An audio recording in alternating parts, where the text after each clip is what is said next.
Hello everyone, welcome to the video on nucleophilic substitution reaction.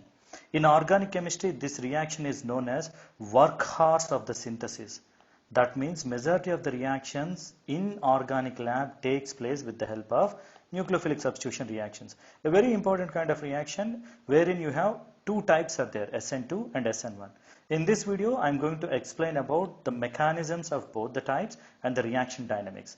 This is my YouTube channel. If you like the video content, do share this video. Let's get into the topic. Now, see alkyl halides, alcohols, ethers, quaternary ammonium hydroxide, epoxide, sulfonate ester, sulfonium ion. All of these are known as electrophiles. Let us understand this word. What do you mean by electrophile? Electra means a negative charge one. Phile means to like. That means these species will go towards negative charge. Why they are going towards negative charge? Because they develop a partial positive charge. So R plus, a kind of partial positive charge is there. So this one moves towards electrons. Hence they are known as electrophiles. So what kind of reaction takes place on this? Nucleophilic substitution or elimination will take place. See, always remember this. In organic chemistry, you see the reaction between these two things. This is an electrophile, this is a nucleophile. So the reaction will take place between these two. A negative charge and positive charge reaction will take place. So this is what happens here. So the R plus in alkyl halide is an electrophile. So on that, what kind of reaction takes place? This nucleophile will come and substitution takes place on this. Hence it is known as nucleophilic substitution. In certain condition, elimination is also favored. So in this video, I am going to deal the details of nucleophilic substitution. So the same thing. See X is an electronegative atom like halogen or oxygen containing one. Electronegative, more electronegative than carbon. So because of its electronegativity, these electrons are pulled towards this X atom. So what happens when electrons are moving farther away, the carbon will get a kind of partial positive charge. So the separation of charges like positive and negative, this results in a polar bond. So what has happened here? The carbon is getting a partial positive charge. So this one is acting as an electrophile. This is what we just now seen. So this is what happens with this polar bond. Now in such conditions, when this kind of setup is there, see this X is also known as a leaving group. The reason why it is called as leaving group is because of its high electronegativity, it tries to pull the electrons away from the carbon and move out of this compound. So what happens? It results in the formation of a cation kind of species. So this comes out with electrons, hence it is also known as a leaving group. Now after that leaving group is there, this nucleophile reaction occurs. Either it may go and substitute this X, which is known as substitution reaction. See what has happened. In place of X, Y has substituted, hence it is known as substitution reaction. Or what happens is a beta hydrogen may leave out as a proton. At the same time, this leaving group is also goes away and it forms a double bond. So because both of them are leaving away, it is called as elimination reaction. See what has happened. A proton is left as well as this leaving group is also left from the substrate. So this is called as elimination reaction. There are both chances are there, substitution as well as elimination. Now let us see the dynamics of substitution reaction. Now when you see this substitution reaction, briefly we have SN2 and SN1 reactions are there. Let us see one by one, then you will understand what you mean by SN2 and SN1 are. Now SN2 means substitution nucleophilic bimolecular. See the reaction pattern is nucleophilic substitution. Here it is written as substitution nucleophilic. The two indicates bimolecular. The reason why it is called as bimolecular is the rate of reaction is depend upon two molecules. One is alkyl halide and the other one is nucleophile. So because both of them involve in rate of reaction, it is known as bimolecular. Bi means two. Now see what happens. This is our alkyl halide. Now this is a nucleophile, right? What happens is this alkyl halide is a very good leaving group. It goes out along with these electrons. The electrons will go away. Now carbon, a kind of partial positive charge is there and this nucleophile will go and attacks there and this is what forms. So alkyl halide is converted to alcohol because of this reaction.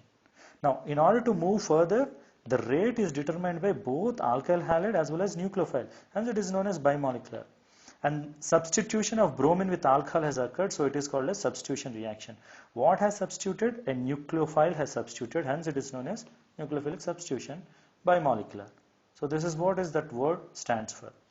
Moving further, now when you see the reaction dynamics, imagine this one is a methyl bromide. So these are hydrogens, this one is bromine. So the alcohol, the nucleophile will attack from this side. See, already at this side a bromine, a big atom is there, so attack will not occur from this side. So it occurs from this side. So when you see the transition state, at an intermediate transition state, the alcohol will be forming a bond. At the same time, this bromine bond will be leaving out. Now finally what happens? Bromine leaves away, a good leaving group, and alcohol attaches here. Now the thing what you need to notice is, see the stereochemistry. Stereochemistry is completely changed here. See what has happened. This is what it has become. So this is called as inversion of stereochemistry. This dynamics is noted by a scientist known as Walden, hence it is also known as Walden inversion. Why it is called as inversion? You can see this mechanism. So this is what happens. The incoming nucleophile attacks from the back side and it results in the formation of inverted product. So this is called as Walden inversion, a simple thing.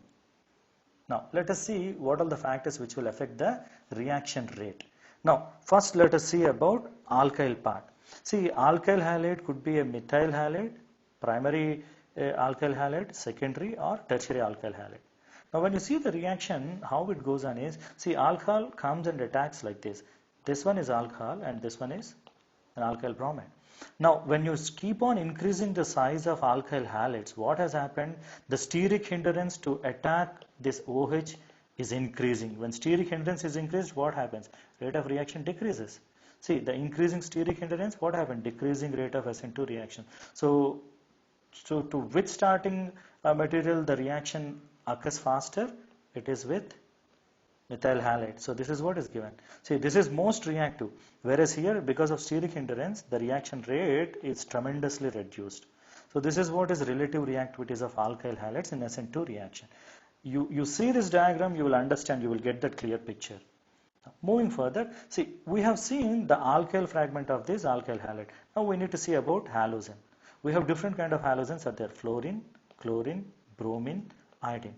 Now let me explain this thing. See, fluorine atom wise the size is smaller one, chlorine is a bigger one, bromine even bigger, iodine is even bigger one. Now what happens is when it leaves an electronic charge. Now electronic charge will be like this. Now let us compare fluorine and iodine. Fluorine, highly electronegative one with this electronic charge, is very reactive. The moment you say very reactive, it will not stay as such as a stable one. It immediately tries to react and gets back to this alkyl fragment. So it is not a good leaving group, because even it comes out as such, because of its high reactivity, it immediately reacts back. Whereas iodine, because of its big atomic radius, the charge is completely distributed. When it is distributed, it is less reactive. Less reactive means it is more stable. So when it is more stable, it acts as a very good leaving group. So from this, it immediately leaves and it forms carbon with a positive charge. So that is what is required for SN2 reaction, right? So anything which is forming easily carbon with a positive charge, if you have a very good leaving group, the reaction rate is increased. And when you see the halogen series, iodides are a very good leaving group than fluorides. The reason is this thing. So look at this. The weaker the base, the better is the leaving group. See, if the electronic charge is very high, it is very strong base. Whereas if it is stabilized, it is a weak base. When it is a weak base, it is a very good leaving group. Stable bases are weak groups, weak bases. So this is a very good leaving group, and the reaction occurs most rapidly with iodides. So we have seen two parts. Alkyl parts, the methyl and primary, the reaction rate is very faster. Whereas halogen part, iodine, the reaction rate is very faster. The reason is it is much more stable one. Let us look to some other aspects. Now we need to see the nucleophile effect. See, nucleophiles, strong bases, best nucleophile will react faster. Whereas See, this is the best nucleophile. This is the best nucleophile. Whereas fluoride can keep the charge with this because of its high electronegativity. So this is not a very good nucleophile. See, nucleophile is the ability to give this polarizability, give these electrons. Fluorine will not give these electrons immediately. Whereas this one, slowly it can give these electrons, and that is what gives nucleophilicity. So this one is the best nucleophile. So for SN2 reaction, best nucleophiles will react very rapidly. Moving further, now we need to understand about solvent. We have two different kinds of solvents are there. Polar protic, polar aprotic. Let us understand what you mean by this protic and aprotic is. See, protic, as the name indicates, which can give H plus. See, a protic solvent contains a hydrogen bonded to oxygen or nitrogen. So like this, OH or NH. So what happens? Oxygen, because of its electronegativity, it can easily donate a proton. If such kind of solvent you use, what happens? This proton may immediately react with nucleophile. Because nucleophile has got a negative charge, and this positively charged proton will go and combine with this one. If that happens, nucleophile reactivity reduces.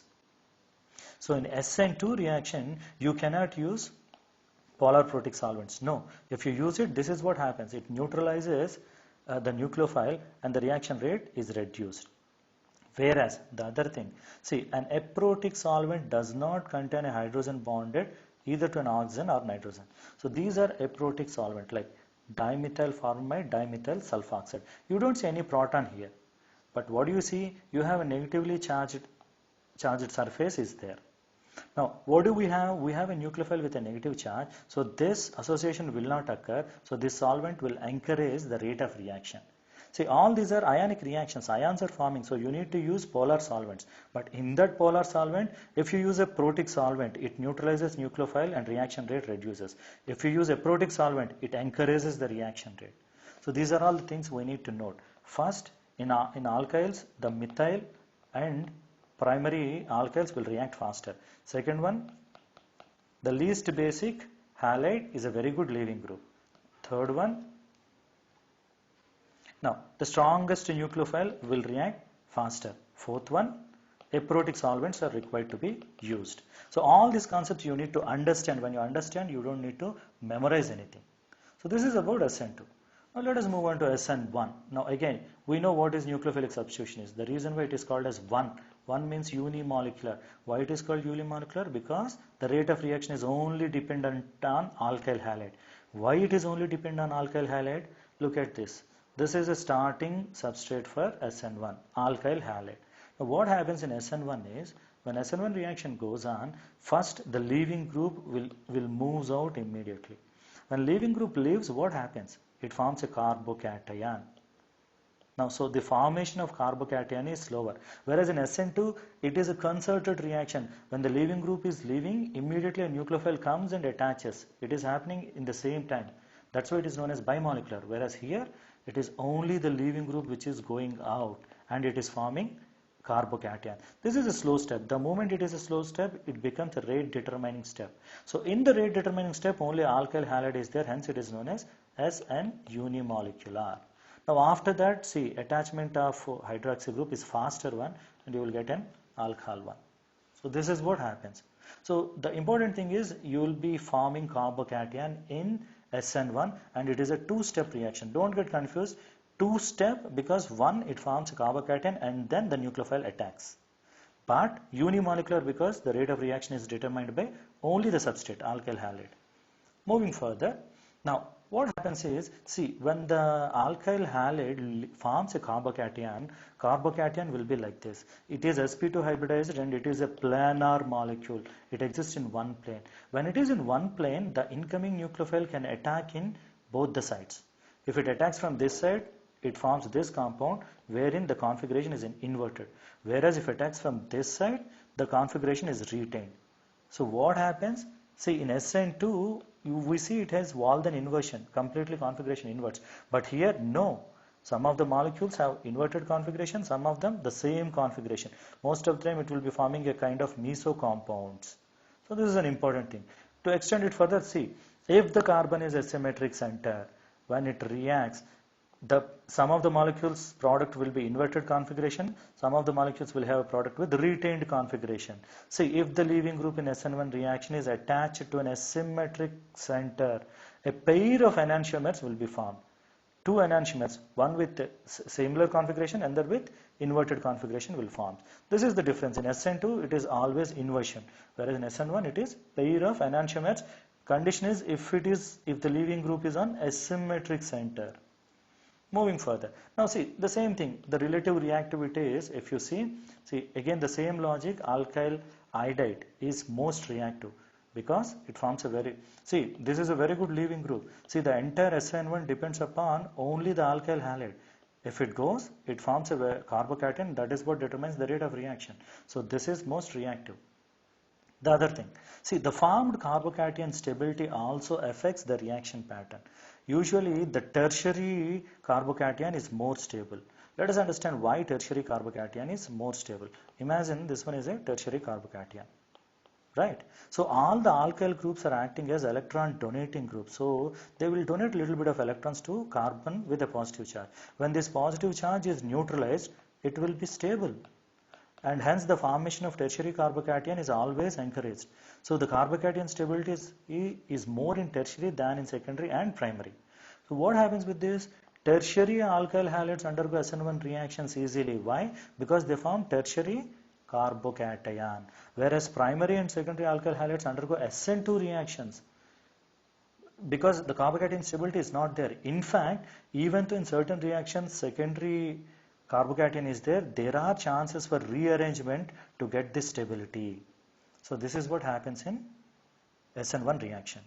So let us have a comparison of all the things. Now SN2, only one step. Why? It is a concerted reaction.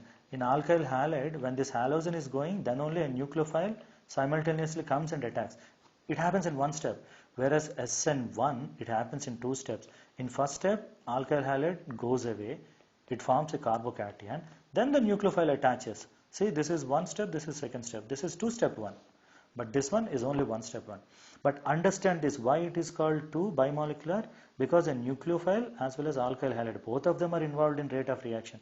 Whereas in SN1, only alkyl halide is involved. This one occurs immediately. This is a fast reaction, so it is not involved in rate of reaction. So that is what is known as bimolecular rate determining step. See, two of the molecules are involved. Whereas here it is unimolecular, only one molecule will determine the rate determining step. Now, rate decreases with increasing steric hindrance. We have seen it occurs very faster with methyl and primary one, because when alkyl group steric hindrance is increased, the incoming nucleophile cannot come and attack. So the rate decreases with steric hindrance. Whereas the same thing, rate decreases with decreasing stability of carbocation. What is the carbocation stability? Tertiary is more stable than secondary, is more stable than primary. So tertiary carbocation is more favored. That's why tertiary compounds will form easier. Now this is what is there. Understand this. You have methyl group, you have methyl halide, primary, secondary and tertiary. So in this methyl is favored in SN2, whereas for tertiary compounds SN1 is favored. So that is what is the difference. Moving to the next one. See, the product has the inverted configuration relative to reactant. This is what I explained about as Walden inversion. Whereas in SN1, the products have both the retained and inverted configurations relative to the reactant. This is what I said. If you have an asymmetric center, you will get enantiomer pair. Now, leaving group, both of them has got the similar pattern. Iodide is a very good leaving group. The same thing with SN1 and SN2. Now, alkyl halide reactants. This is what I explained. Methyl primary, secondary. In all these things, SN2 will occur. Whereas in SN1, it is mostly favored in tertiary alkyl halide. Why? Because tertiary carbocation is more stable one. Now, the better the nucleophile, faster the rate of reaction.